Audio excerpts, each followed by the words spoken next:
Merhaba arkadaşlar, örgü kanalıma hoş geldiniz. Kız bebeklerin için çok güzel ve kolay süslü tığ işi bir takım yaptım. Bakın bu şekilde çok güzel tığ işi bir bebek şapkası yaptım. Bunu çiçeklerle süsledim. Bakın çok şık oldu. Yine bunun takımı olarak çok güzel tığ işi bir yelek yaptım. Bebek yeleği yaptım. Bunu da yine bakın yakasını çiçeklerle süsledim. Bunlara takım olarak düz renkli bir bebek tulumu yaptım. Bakın bu şekilde kullanışlı bir bebek tulumu tığ işi arkadaşlar. Bu tulumu da tercihinize göre çiçeklerle süsleyebilirsiniz. Ben bugün çiçek süslemesini yapmadım. Düz olarak bıraktım bakın. Çok güzel. Siz de bunun gibi güzel bir takım yapmak isterseniz bu bebek tulumunun ve yeleğin anlatımını yaptım. YouTube kanalıma yükledim. Bunların olduğu YouTube linkini izlediğiniz bu videonun açıklama bölümüne ekliyorum. O linkler üzerine tıklayarak siz de bebek yeleği ve tulum yapıp takım yapabilirsiniz. Biz bugün bu kolay ve güzel tığ işi bebek şapkasını yapacağız. Şapka örgüsüne bakın buradan sihirli halka içine trabzan yaparak başlıyoruz.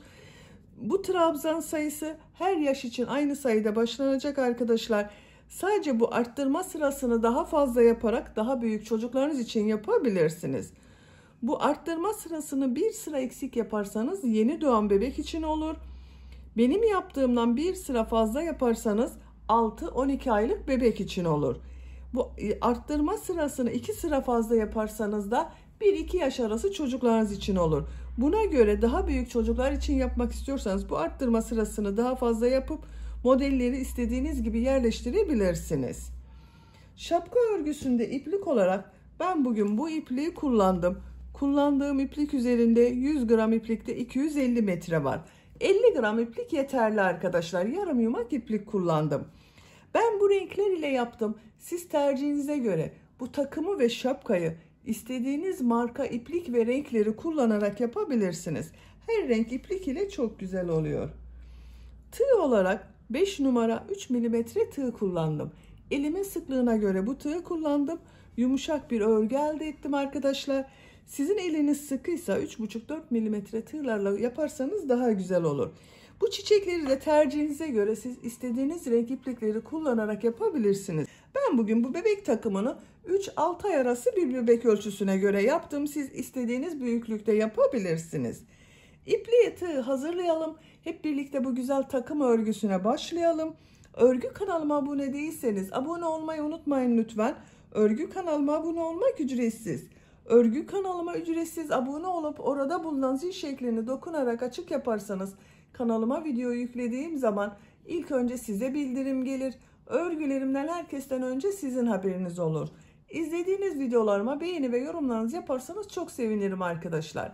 Hepinize kolay gelsin. İyi çalışmalar.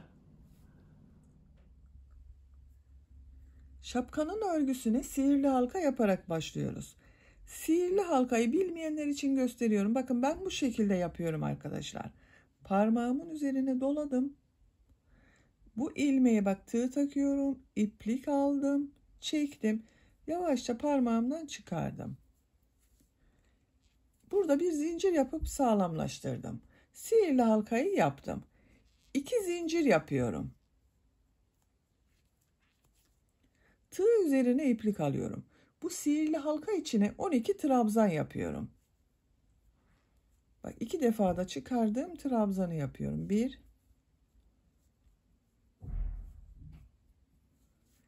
2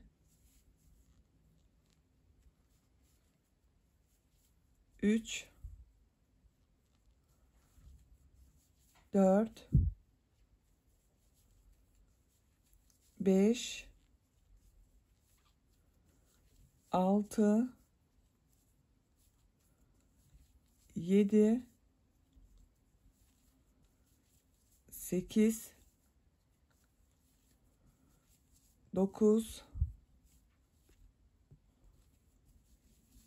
10 11 12. Bak 12 trabzan yaptım. Şu ipliğin ucunu yavaşça çekiyorum bak. ipliğin ucunu çektiğim zaman ortada hiç boşluk kalmadan birleşti.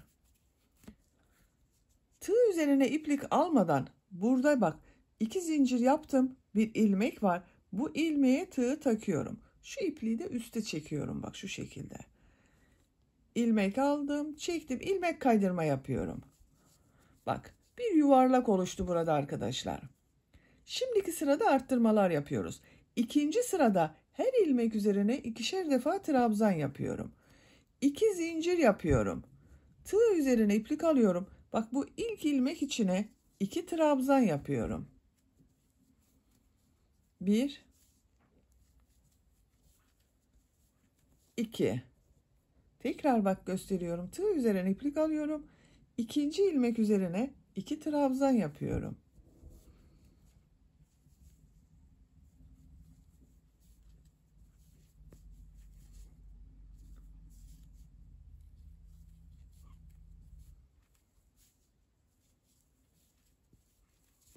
Her ilmek üzerine ikişer trabzan yapıyoruz. Sıra sonuna kadar devam edelim. Sıra sonuna kadar her ilmek üzerine ikişer defa trabzan yaptım, tamamladım. Bak 12 ilmek üzerine ikişer defa trabzan yaptım. Bu son yaptığıma da bak 2 trabzan yaptım. Son ilmek ile burada yaptığım bu ilmeği ilmek kaydırma yaparak birleştiriyorum. Bak arkadaşlar. İkinci sıra üzerinde her ilmeğe ikişer defa trabzan yaptım. Toplam 24 trabzan var bir sıra üzerinde. Üçüncü sıradayım. 2 zincir yapıyorum. Tığ üzerine iplik alıyorum. Bu sırada bir çift, bir tek, bir çift, bir tek trabzanlar yapacağız. Bak ilk ilmek üzerine çift trabzan yapıyorum.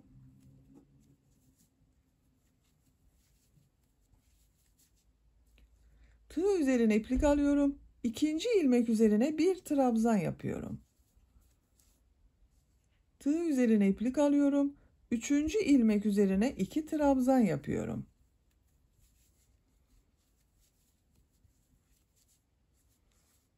Tek trabzan yapıyorum.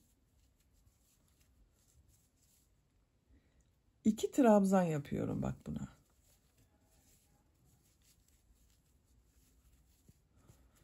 Bir çift, bir tek, bir çift, bir tek trabzanlar yapıyoruz. Sıra sonuna kadar devam edelim. Sıra sonuna kadar tamamladım. Bak son ilmeğe bir trabzan yaptım. Sıra başında 2 trabzan yaptım aynı ilmek içine. Sıra bu sonunda bir trabzan yaptım. Son yaptığım ilmek ile ilk ilmeği ilmek kaydırma yaparak birleştiriyorum. Bak arkadaşlar. Üçüncü sırada bir çift, bir tek, bir çift, bir tek trabzan yaptım. 12 arttırma yaptım arkadaşlar. Üçüncü sıra üzerinde bu bir sırada 36 trabzan var. Dördüncü sıradayım. 2 zincir yapıyorum. Bu sırada bir çift, iki tek, bir çift, iki tek yapıyorum. İlk ilmek üzerine 2 trabzan yapıyorum.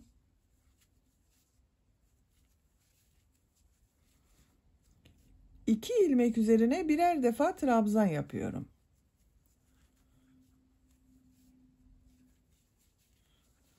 Bak 2 ilmeğe bir trabzan yaptım. Üçüncü ilmek üzerine 2 trabzan yapıyorum.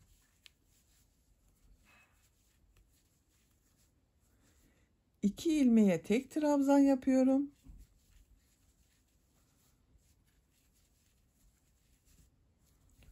Üçüncü ilmek üzerine 2 trabzan birlikte yapıyorum bak. Bu şekilde. Bir çift, iki tek, bir çift, iki tek yaparak sıra sonuna kadar devam edelim. Sıra sonuna kadar yaptım. Bak sıra sonunda 2 ilmek üzerine birer defa trabzan yaptım.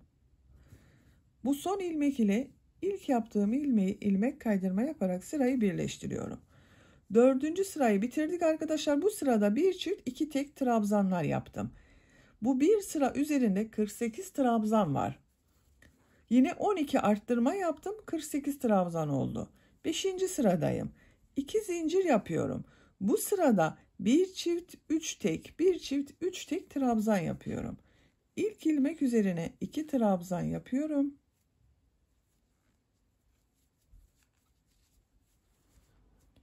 Üç ilmek üzerine birer defa trabzan yapıyorum.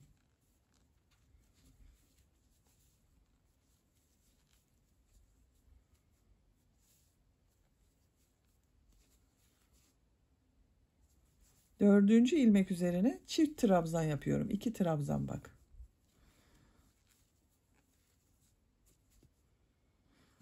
Bir çift 3 tek yaparak sıra sonuna kadar devam edelim. Sıra sonuna kadar tamamladım. Son 3 ilmeğe de birer defa trabzan yaptım. Bu sırada bir çift trabzan yaptım. 3 ilmeğe tek trabzan yaptım. Son ilmek ile ilk ilmeği ilmek kaydırma yaparak sırayı birleştiriyorum. Bu bir sıra üzerinde 60 trabzan oldu. Ben arttırmaları burada bitiriyorum arkadaşlar. Yine her sırada bak 12 arttırma yaptım. Siz daha büyük yapmak istiyorsanız bir sıra daha arttırma yapabilirsiniz. 6 aylık bebek için yapacaksanız bu şapkayı 6. sırada bir çift 4 tek, bir çift 4 tek yapabilirsiniz.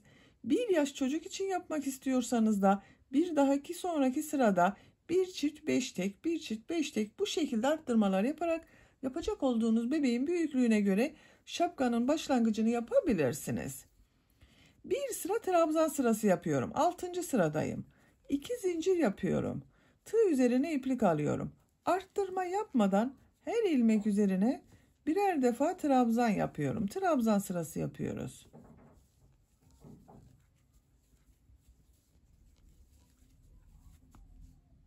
Sıra sonuna kadar devam edelim. Sıra sonuna kadar tamamladım.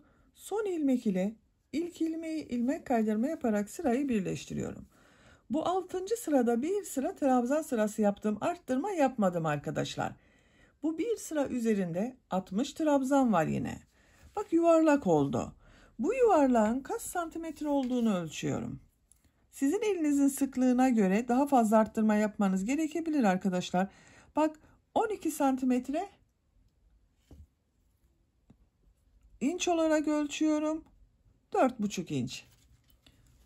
Ben bugün 3-6 ay arası bebek için yapıyorum. Bu ölçüde yaptım. Dediğim gibi siz 6 aylık bebek için yapacaksanız burada arttırma sırasını bir sıra daha yapabilirsiniz.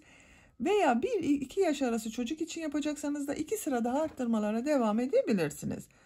7. sıradan itibaren model yerleştirmeye başlıyorum.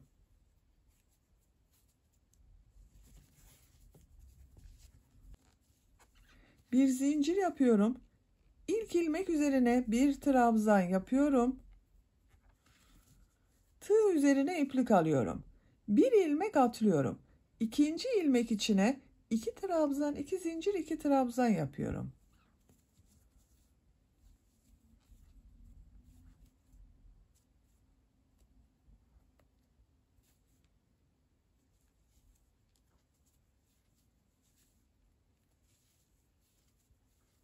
Bak aynı ilmek içine 2 trabzan, 2 zincir, 2 trabzan yaptım. Tığ üzerine iplik alıyorum. Bir ilmek atlıyorum. İkinci ilmek içine bir trabzan yapıyorum. Tığ üzerine iplik alıyorum. Bir ilmek atlıyorum. İkinci ilmek içine 2 trabzan, 2 zincir, 2 trabzan yapıyorum.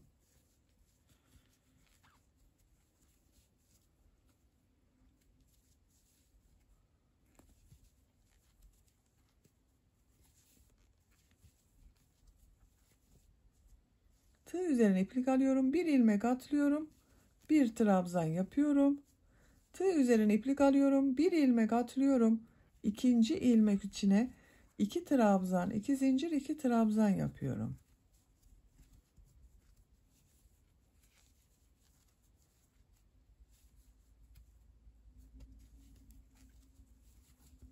Bak bu şekilde modeller yapıyoruz.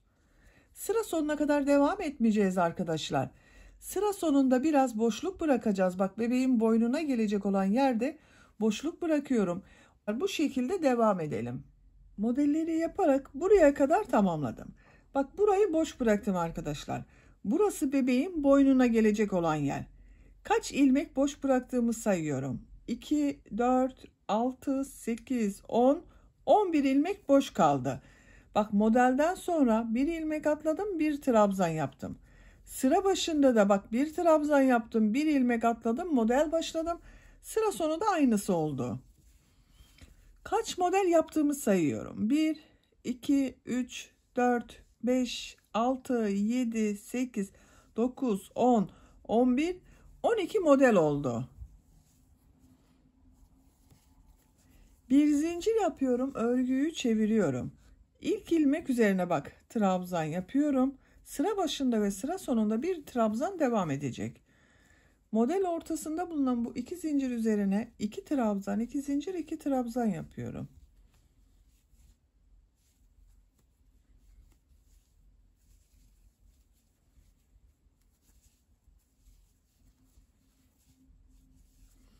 Bir trabzanın üzerine bir trabzan yapıyorum. Tığ üzerine iplik alıyorum. Diğer model ortasına da iki trabzan, iki zincir, iki trabzan yapıyorum.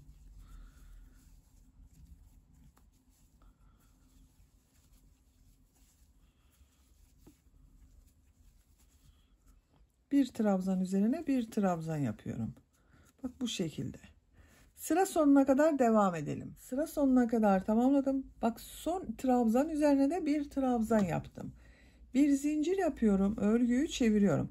Bak bu boşluğa devam etmiyorum arkadaşlar yine. İlk ilmek üzerine trabzan yapıyorum. Model ortasına iki trabzan, iki zincir, iki trabzan yapıyorum.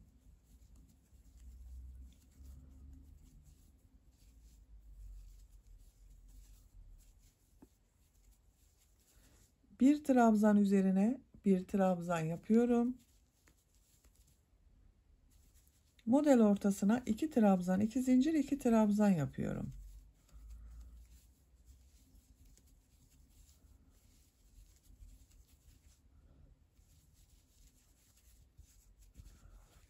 Bak. Şapkanın modelleri bu şekilde devam edecek. Şapkanın modellerini bu sıraları tekrarlayarak devam edelim. Şapkanın örgüsünü 10 model sırası olarak yaptım. Sayıyorum. 1, 2, 3, 4, 5, 6, 7, 8, 9, 10. 11. sırada bak iplik burada arkadaşlar. Uç bölümde dilim modelleri yapıyorum. Bir zincir yapıyorum. Örgüyü çeviriyorum. İlk ilmek üzerine sık iğne yapıyorum. Tığ üzerine iplik alıyorum. Model ortasında bulunan bu iki zincir üzerine 5 trabzan yapıyorum. 1 2 3 4 5. Tığ üzerine iplik almadan bak burada bir trabzan yapıyordum. Bunun üzerine sık iğne yapıyorum. Tığ üzerine iplik alıyorum. Diğer model ortasında bulunan iki zincir üzerine 5 trabzan yapıyorum.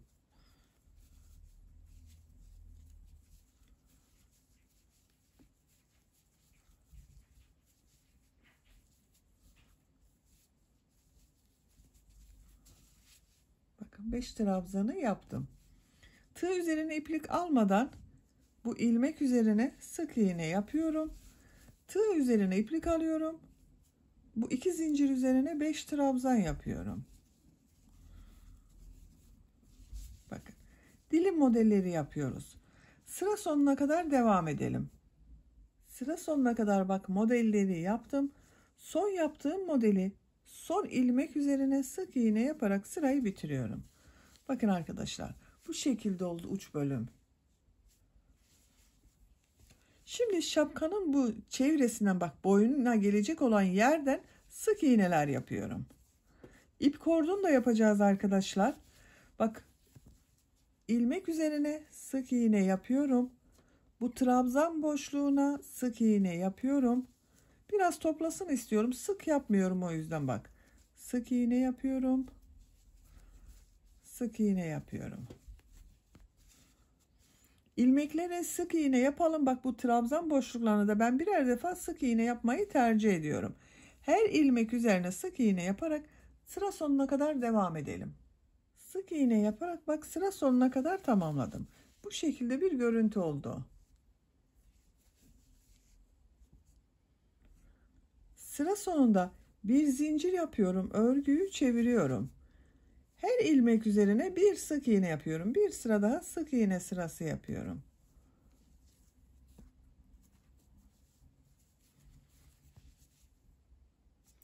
sıra sonuna kadar devam edelim. Sık iğneler yaparak bak sıra sonuna kadar tamamladım. Görüntü olarak böyle görünüyor arkadaşlar. Üçüncü sırada yine sık iğne yapacağız. Üçüncü sıraya başlamadan önce bak şapkanın bu tarafında ip kordon yapmak için zincirler yapıyorum.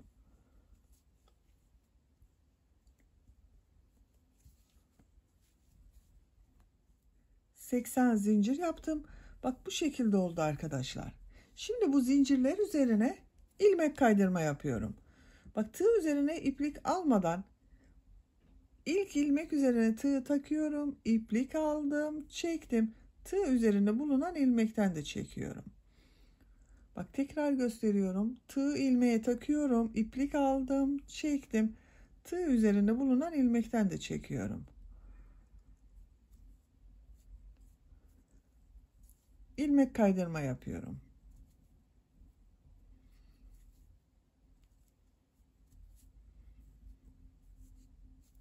Sıra sonuna kadar devam edelim.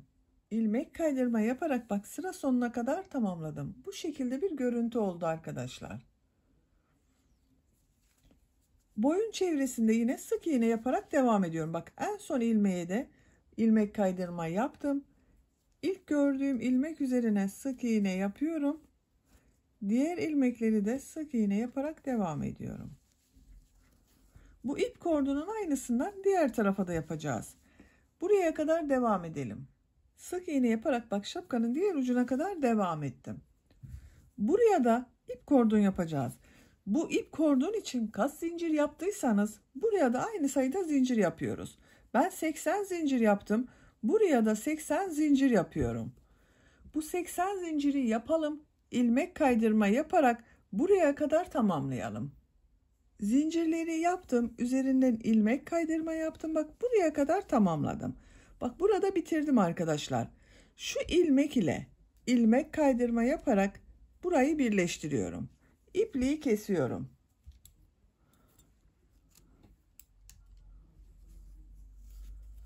Bak ikinci ipliği de burada bitirdik.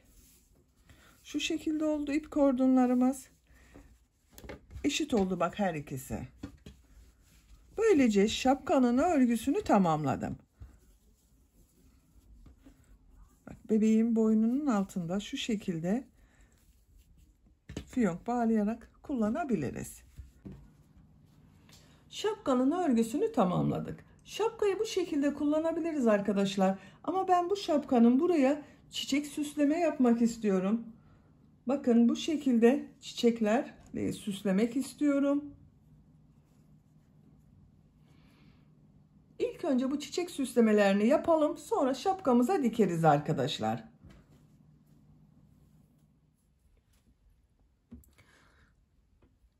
Tığ olarak 5 numara 3 milimetre tığ kullanıyorum. Siz biraz daha büyük çiçek olsun istiyorsanız bakın benim yaptığım çiçekler bu büyüklükte 3,5-4 milimetre tığlarda kullanabilirsiniz arkadaşlar. Daha küçük yapmak istiyorsanız da bunu 2-2,5 milimetre tığları kullanırsanız daha küçük ölçüde çiçek elde edersiniz. İpliğin kalınlığı da çiçeğin büyüklüğünde çok etkili. Kalın iplikler tercih ederseniz daha büyük çiçekler olur. Şu şekilde bir bakın sihirli halka yapıyorum. Parmağımdan çıkardım. Bakın bunu tutuyorum. Zincir yaptım, sağlamlaştırdım. 4 zincir yapıyorum. 1 2 3 4. Tığ üzerine 2 defa iplik doluyorum. Üçlü trabzan yapacağız arkadaşlar. 3 üçlü trabzan yapıyorum. Bakın 3 defa da çıkarıyorum. 1 2 3. Tekrar 2 defa iplik doluyorum. Üçlü trabzan yapıyorum.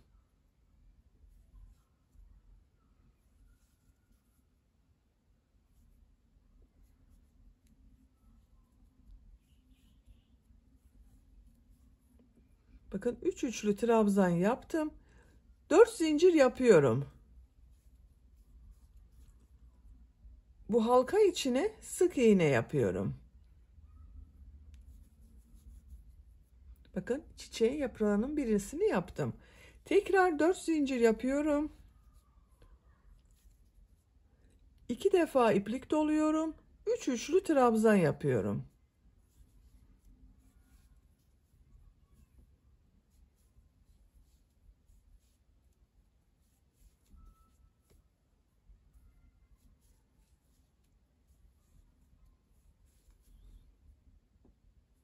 Dört zincir yapıyorum. Biraz daraltıyorum bakın halkayı. Sihirli halka içine sık iğne yapıyorum. 4 zincir yapıyorum.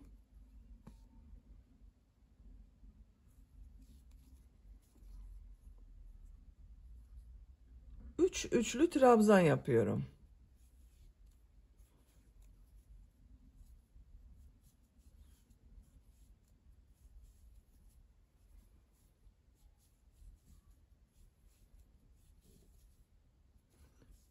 Dört zincir yapıyorum. Sık iğne yapıyorum. Bakın üçüncü yaprağını bitirdik. 4 zincir yapıyorum. 3 üçlü trabzan yapıyorum.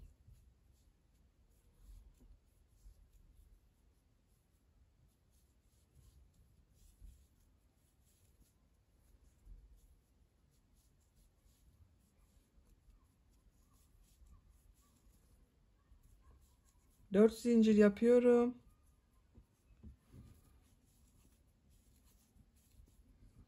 Sık iğne yapıyorum. 4 zincir yapıyorum. 3 üçlü trabzan yapıyorum.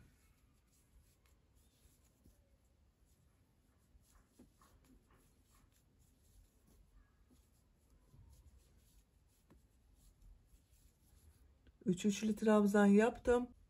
4 zincir yapıyorum. Sık iğne yapıyorum. Bakın 1, 2, 3, 4, 5 yaprak yaptım. Burada iplik ucu duruyor bakın. Bunu yavaş çekiyorum. Bu ortayı tamamen kapatacağız arkadaşlar. Hiç boşluk kalmayacak. İpliği de keselim. Çiçeği dikeceğimiz için biraz uzun kesiyorum arkadaşlar.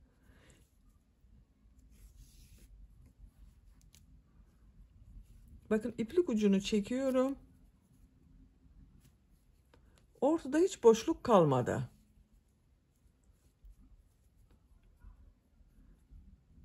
İki iplik ucunu bağlıyorum.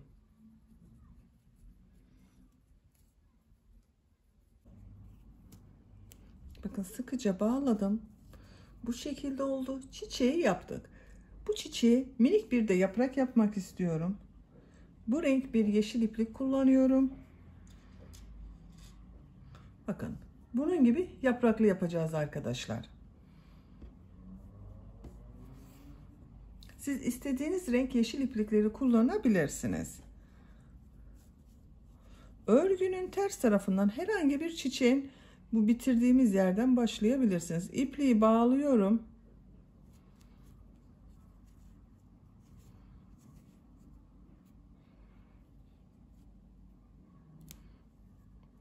Buradan ilmek yapıyorum. Örgünün ters tarafından bakın ilmek yaptım. Zincir yapıyorum. 6 zincir yapıyorum. 1, 2, 3, 4, 5, 6. Bir ilmek atlıyorum. Sık iğne yapıyorum. Tığ üzerine iplik alıyorum. Yarım trabzan yapıyorum. 2 trabzan yapıyorum. Bakın 2 ilmek üzerine ikili trabzan yapıyorum.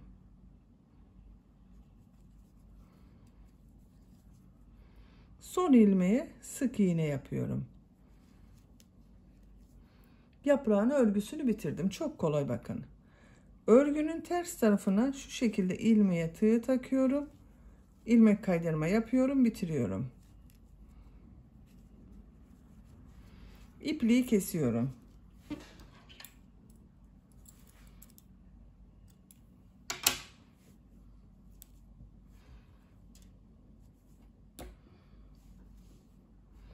Bu iplik ucunu da yine bağlıyorum arkadaşlar. Sağlam olsun. 2 iplik ucu bakın duruyor.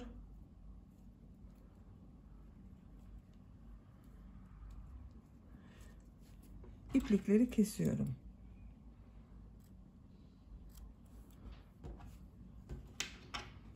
Yaprağını yaptık. Bakın minik bir yaprak yaptık. Şimdi bunun ortasına bunda olduğu gibi inci takıyorum. Bakın bu şekilde bir dizi inci var. İplik ucunu örgünün düz tarafına çekiyorum.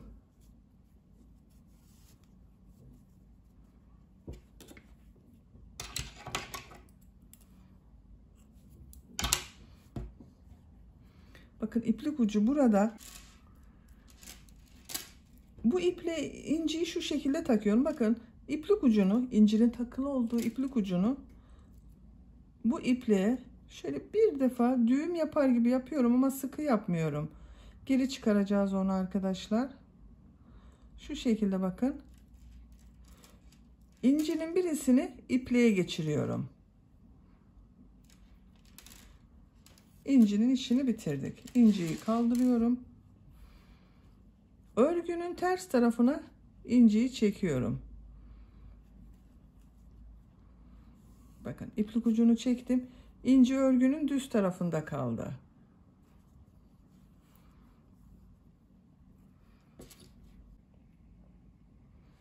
Bu iplik ucunu iğneye takıyorum. Benim örgülerde kullandığım böyle büyük bir iğne var arkadaşlar. Ben hep bunu kullanıyorum. Siz evinizde hangi iğne varsa onunla yapabilirsiniz. İnciyi sağlamlaştırıyorum buraya. Bakın şu şekilde örgünün ters tarafından ilmeğe taktım. 2 defa iplik doluyorum. Çekiyorum.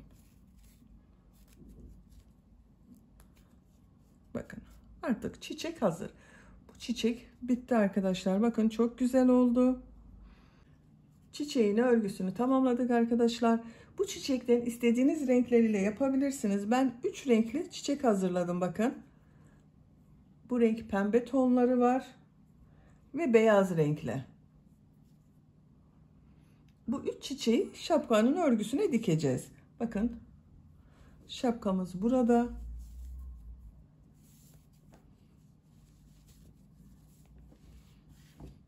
Şapkanın buraya bunu dikeceğiz arkadaşlar.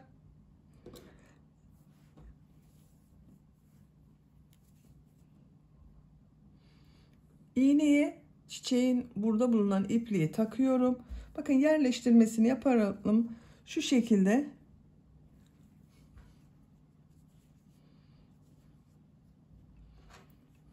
Ben bu şekilde hazırlıyorum. Siz tercihinize göre iki tarafına, öbür tarafına da yapabilirsiniz. Ben buraya dikmeyi tercih ediyorum. Birisini dikelim. Bakın.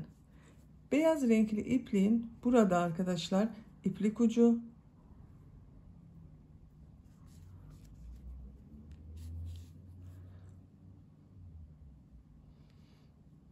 Bu iki çiçeğin arasındaki boşluklardan şapkaya iğne ile tutturuyorum bakın şu şekilde.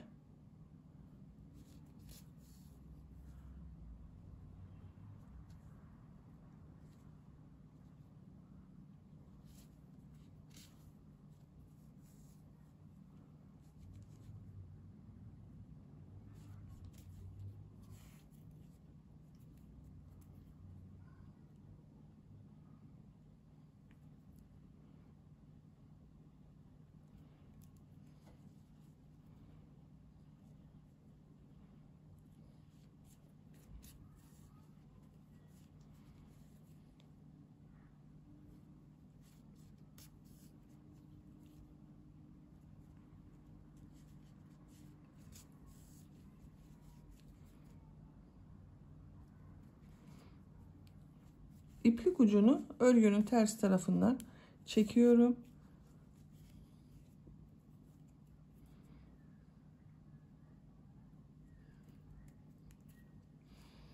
İlmekler arasında bakın ipliğin ucunu kaybediyorum. Diğer tarafta hiç iplik görünmüyor. Bakın burası düz. Diğer çiçekleri de tercihinize göre istediğiniz gibi yerleştirerek bitirip gelelim. Çiçeklerini diktim. Bakın arkadaşlar çok güzel oldu. Çok şık bir şapka oldu.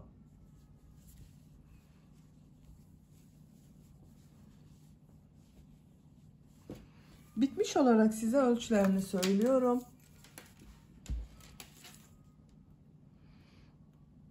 Buradan baş yüksekliğini ölçüyorum. 17 santimetre. Baş genişliğini ölçüyorum. 18 santimetre. Ben bugün 3 aylık bir bebek için yaptım bu şapkayı. Bakın çok güzel oldu. Bu çiçek süslemesini siz tercihinize göre istediğiniz renkler ile yapabilirsiniz. Ben bu renkler ile yapmayı tercih ettim. Beni dinlediğiniz ve izlediğiniz için hepinize çok teşekkür ederim. Örgü kanalıma abone değilseniz abone olmayı unutmayın lütfen. Örgü kanalıma abone olmak ücretsiz. Örgü kanalıma ücretsiz abone olup orada bulunan zil şekline dokunarak açık yaparsanız kanalıma video yüklediğim zaman ilk önce size bildirim gelir. Örgülerimden herkesten önce sizin haberiniz olur. İzlediğiniz videolarıma beğeni ve yorumlarınızı yaparsanız çok sevinirim arkadaşlar. Sizlerle yeni örgülerde görüşmek dileğiyle. Hoşça kalın, sevgiyle kalın.